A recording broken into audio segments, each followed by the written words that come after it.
Hello दोस्तों, स्वागत है आपका फिर से एक नए वीडियो में। मैं CSY शोध करता हूँ आपके अपनी YouTube channel study with CSY में। दोस्तों, जैसा कि हम जीएस प्रैक्टिस सेट का रिवीजन कर रहे हैं, उसी क्रम में आज हम पहुंच गए हैं जीएस प्रैक्टिस सेट नंबर 16 पर। सबसे पहले प्रैक्टिस सेट नंबर 15 के 5 रिवीजन प्रश्न। अभी तक आपने अपनी YouTube channel study with CSY को सब्सक्राइब नहीं किया है तो सब्सक्राइब करके जुड़ जाइए।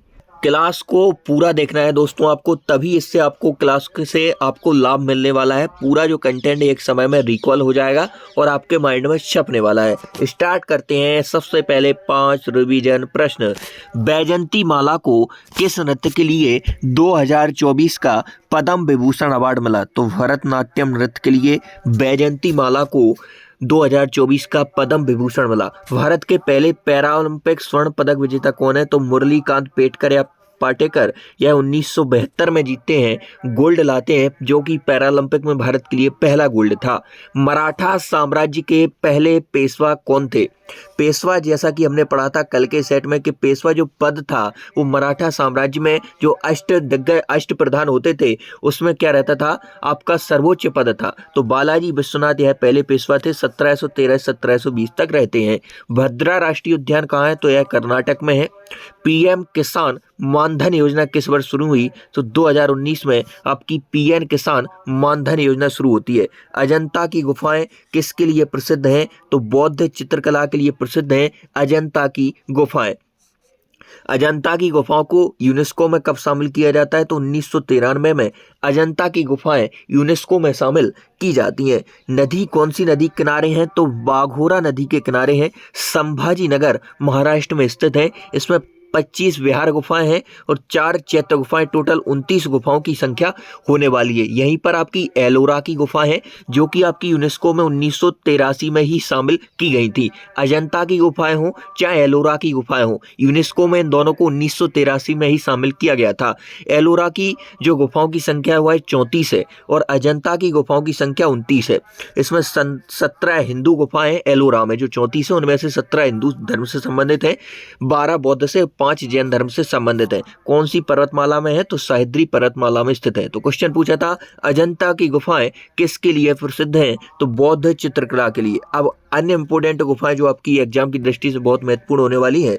एलिफेंटा की गुफाएं कहाँ है? महाराष्ट्र में है। बराबर की गुफाएं बिहार में है। उदयगिरी की गुफाएं उड़ीसा में है। बोर्रा की गुफाएं आंध्र प्रदेश में है। जोगी मारा छत्तीसगढ़ में। तावो हिमाचल प्रदेश में। बराहे तमिलनाडु में। बादामी कर्नाटक में और बाघ गुफा यह आपकी मध्य प्रदेश में होने वाली है। इसके बाद अगला क्वेश्चन, सप्तक में कुल कितने सुर होते हैं? तो सप्तक में कुल सुरों की संख्या होती है आपकी 7। कितने सुर होते हैं? 7 सुर होते हैं, जो सारे गामा पादानी, यही आपके सप्तक के 7 सुर हैं।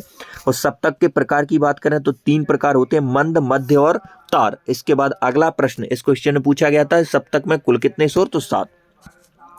खजुराहो के मंदिर किस वंश द्वारा बनवाए गए थे? तो चंदेल वंश के राजाओं ने खजुराहो के मंदिरों का निर्माण करवाया गया था। यह यूनेस्को में कब शामिल होते हैं? 1986 में यह खजुराहो के मंदिर शामिल होते हैं। और यह स्थित कहाँ है? तो छतरपुर जिला छतरपुर MP में स्थित है। हिंदू और जैन धर्म से संबंधित होने वाले हैं। खजुराहो के मंदिरों में अब जो महत्वपूर्ण मंदिर हैं उनकी बात करें तो कंदरिया महादेव का मंदिर है, जो धंगदेव ने बनवाया था। लक्ष्मण मंदिर का निर्माण यशोवर्मन। 64 योगिनी मंदिर, यह भी यहीं पर स्थित है। जो पुरानी संसद का डिजाइन है वह इसी मंदिर से प्रेरित था। चतुर्भुज मंदिर यशोवर्मन का है। विश्वनाथ मंदिर यह धंगदेव ने बनवाया था। चतुर्भुज मंदिर का निर्माण भी किसने करवाया था? यशोवर्मन ने।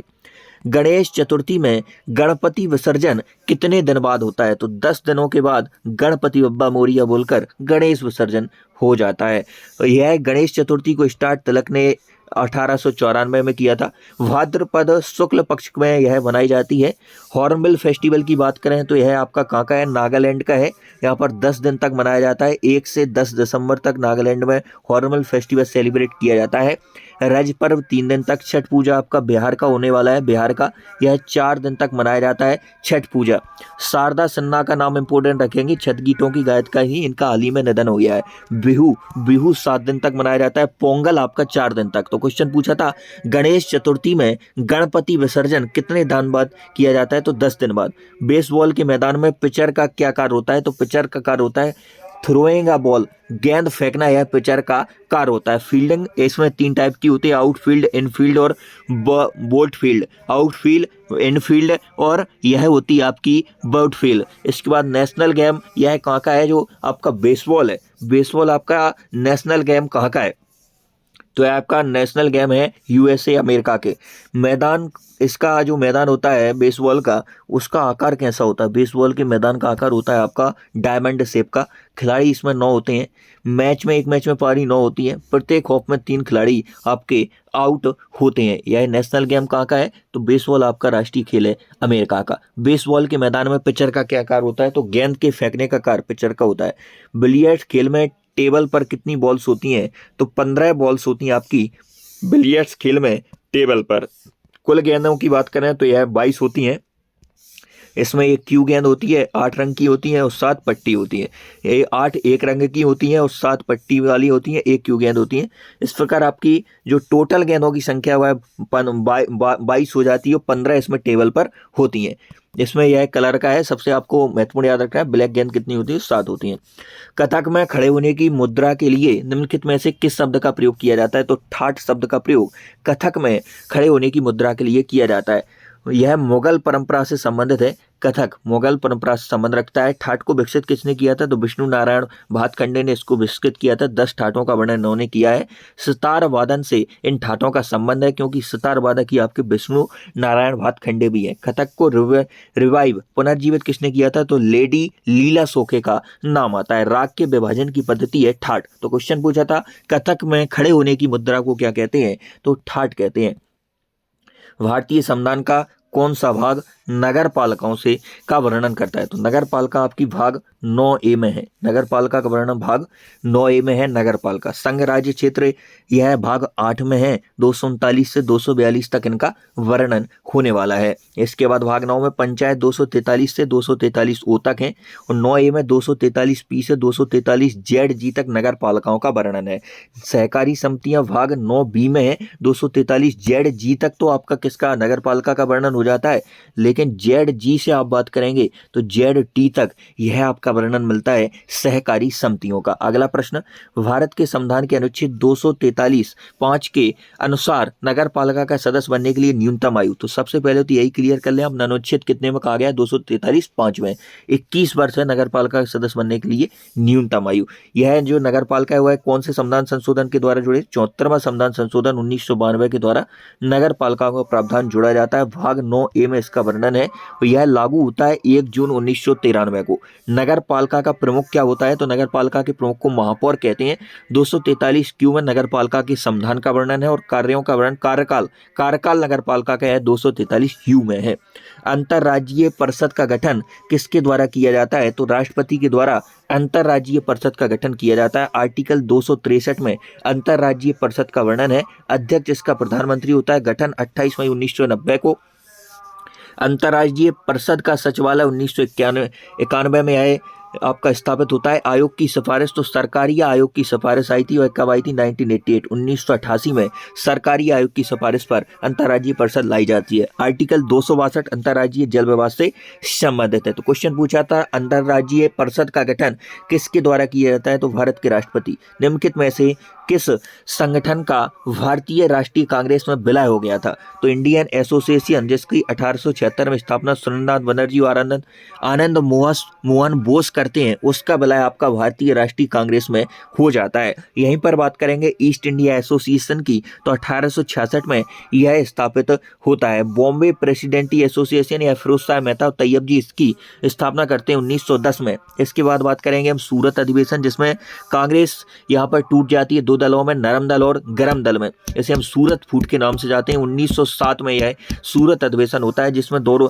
दल अलग होते हैं। 1916 में यह दोनों दल का पेचअप हो जाता है, यहाँ पर मिल जाते हैं। 1916 में यहाँ पर यह विलय हो जाते हैं, मतलब एक हो जाते हैं। नरम दल और जो आपके नरम दल और गरम दल है वह 1916 में एक हो जाते हैं। यहाँ पर अंबिका चरण मजूमदार इसकी अध्यक्षता करते हैं इस कांग्रेस अधिवेशन की। लखनऊ अधिवेशन है यह। इसके बाद बात करें यह किसके प्रयासों से यहाँ पर एक हुआ था दोनों, तो यहाँ पर तिलक एनी बेसेंट ने यहाँ पर महत्वपूर्ण योगदान दिया था। भारतीय राष्ट्रीय कांग्रेस के पहले मुस्लिम अध्यक्ष कौन थे? तो यहाँ पर बदरुद्दीन तैयब जी, यह भारतीय राष्ट्रीय कांग्रेस के पहले मुस्लिम अध्यक्ष थे। भारतीय राष्ट्रीय कांग्रेस का निम्नलिखित में से कौन सा सत्र किसी महिला द्वारा अध्यक्षता किया जाने वाला पहला सत्र था? मतलब भारतीय राष्ट्रीय कांग्रेस की पहली महिला अध्यक्ष आपसे पूछना चाहता है तो कलकत्ता अधिवेशन 1917 एनी बेसेंट इसकी अध्यक्षता करती हैं। एनी बेसेंट इसकी अध्यक्षता करती हैं 1917। यह किसी भी महिला द्वारा पहला यहाँ पर अध्यक्षता किया जाने वाला सत्र था। यदि पहली भारतीय महिला पूछे तो उत्तर अलग हो जाएगा। दोस्तों कई बार इसमें कन्फ्यूजन हो जाता है, लेकिन कन्फ्यूजन दूर करना है। भारतीय महिला आपकी सरोजिनी नायडू हो जाएंगी जो 1925 में कानपुर अधिवेशन की अध्यक्षता करती हैं। इसके बाद बात करें स्वतंत्र भारत की पहली महिला कांग्रेस अध्यक्ष 1959 में इंदिरा गांधी जी रहती हैं। 1933 में भी एक महिला के द्वारा अध्यक्षता की जाती है, नलिनी सेन के द्वारा। निम्नलिखित में से कौन सा घास का मैदान मूल अमेरिकियों की मातृभूमि है? मतलब अमेरिका के जो घास के मैदान है वह है, उन्हें क्या कहते हैं, यह पूछना चाहता है क्वेश्चन। तो प्रेरीज घास के मैदान कहाँ पर आपके अमेरिका में है? प्रेरीज घास के मैदान। बेल्ट घास के मैदान दक्षिण अफ्रीका में, अर्जेंटीना में पंपास है। यूरोप और एशिया में कौन से घास के मैदान फैले हैं? तो स्टेपी घास के मैदान यूरोप और एशिया में है। सवाना घास के मैदान आपके कहाँ पर है? तो सवाना आपके अफ्रीका में है। सवाना घास के मैदान कहाँ पर है? अफ्रीका में है। लानोस कहाँ पर है? लानोस आपके वेनेजुएला में है। इसके बाद डाउन्स घास के मैदान आपके कहाँ पर है? ऑस्ट्रेलिया में है। डाउन्स कंबोज आपके कहाँ पर है? कंबोज आपके ब्राजील में है। कैंटरबरी है आपके न्यूजीलैंड में होने वाले हैं। तो क्वेश्चन पूछा है आपसे निम्नलिखित में से कौन सा घास का मैदान मूल अमेरिकियों की मातृभूमि है? तो प्रेरीज। हिमालय में मुख्य समांतर पर्वतमाला है। तो हिमालय में कितनी समांतर पैरेलल आपकी जो पर्वतमाला है? 3 है। एक है हिमाद्री जिसे हम महान या आंतरिक हिमालय कहते हैं, एक है हिमाचल लघु हिमालय कहते हैं, शिवालिक जिसे हम बाहरी हिमालय कहते हैं। यह हिमालय में मुख्य समांतर पर्वतमालाओं की संख्या है 3। कौन सा ग्लेशियर गोरी गंगा नदी का स्रोत है जो काली नदी की एक महत्वपूर्ण सहायक नदी है? तो मिलम ग्लेशियर जो कि उत्तराखंड में स्थित है, यह गोरी गंगा नदी का स्रोत है जो कि काली नदी की एक महत्वपूर्ण सहायक नदी है। सबसे बड़ा ग्लेशियर 76 किलोमीटर सिलाचीन ग्लेशियर जो कि नुब्रा नदी घाटी के किनारे आता है। भारतीय रिजर्व बैंक आरबीआई की मौद्रिक नीति का प्राथमिक उद्देश्य क्या बनाए रखना है? तो मूल स्थिरता, प्राइस स्टेबिलिटी बनाए रखना भारतीय रिजर्व बैंक आरबीआई की मौद्रिक नीति का प्रमुख उद्देश्य है। मौद्रिक नीति समिति की यदि हम बात करें तो यहाँ पर 27 जून 2016 को यह अस्तित्व में आती है। 4 साल के लिए इसका गठन होता है। वर्ष में कम से कम मौद्रिक नीति समिति की कितनी बैठकें होती हैं? तो 4 बैठकें होती हैं। समीक्षा यह प्रत्येक 2 महीने में करती है। और जो मौद्रिक नीति समिति है उसमें टोटल मेंबर कितने होते हैं? तो 6 मेंबर होते हैं, जिसमें 3 RBI reserve bank of India के रहते हैं, बाकी 3 आपके इंडियन गवर्नमेंट के रहते हैं। मानव विकास सूचकांक द्वारा 1990 में विकसित किया गया था। तो महबूब उल हक और अमर्त्य सेन के प्रयासों से 1990 में मानव विकास सूचकांक विकसित किया गया। महबूब उल हक यह पाकिस्तान के अर्थशास्त्री है। इसके बाद बात करेंगे अब 2024 में एसडीआई मानव विकास सूचकांक ह्यूमन डेवलपमेंट इंडेक्स में भारत की रैंक क्या है? तो 134 रैंक है। बहुत इंपॉर्टेंट है परीक्षा की दृष्टि से। टोटल 193 देशों में भारत की रैंक 134 है एसडीआई में 2024 में। एसडीआई यूएनडीपी के द्वारा पेश किया जाता है। यूएनडीपी का जो हेडक्वार्टर है वह न्यूयॉर्क में। यह 3 स्तर पर पेश किया जाता है। 3 स्तर इसमें देखे जाते हैं, स्वास्थ्य, शिक्षा और जीवन स्तर। विद्युत धारा का पता लगाने के लिए उपयोग किया जाने वाला उपकरण कौन सा है? तो वो है आपका विद्युत धारा का पता कौन सा उपकरण लगाता है? एमीटर। अमीटर या विद्युत धारा का पता लगाता है एमीटर। इसके बाद अल्टीमीटर ऊंचाई का पता लगाता है, गहराई का फेदोमीटर लगाता है। इसके बाद मैनोमीटर गैस की दाब को, अनियोमीटर वायु वेग का मापन करता है। इसके बाद लक्समीटर प्रकाश की तीव्रता को मापता है। नेफोमीटर बादलों की गति और दिशा को मापता है। आज की क्लास का हमारा अंतिम क्वेश्चन। इसी प्रकार आप शानदार रिवीजन करना चाहते हैं तो चैनल को सब्सक्राइब करके जुड़ जाइए। मनुष्य के सभी गुणसूत्रों में से कितने गुणसूत्र लिंग गुणसूत्र हैं? तो टोटल मनुष्य में कितने जोड़ी गुणसूत्र पाए जाते हैं? 23 जोड़ी। और टोटल यदि संख्या पूछे तो 46 हो जाए, क्योंकि एक जोड़ा मतलब 2, 23 दूनी 46। टोटल गुणसूत्रों की संख्या 46, 23 जोड़े।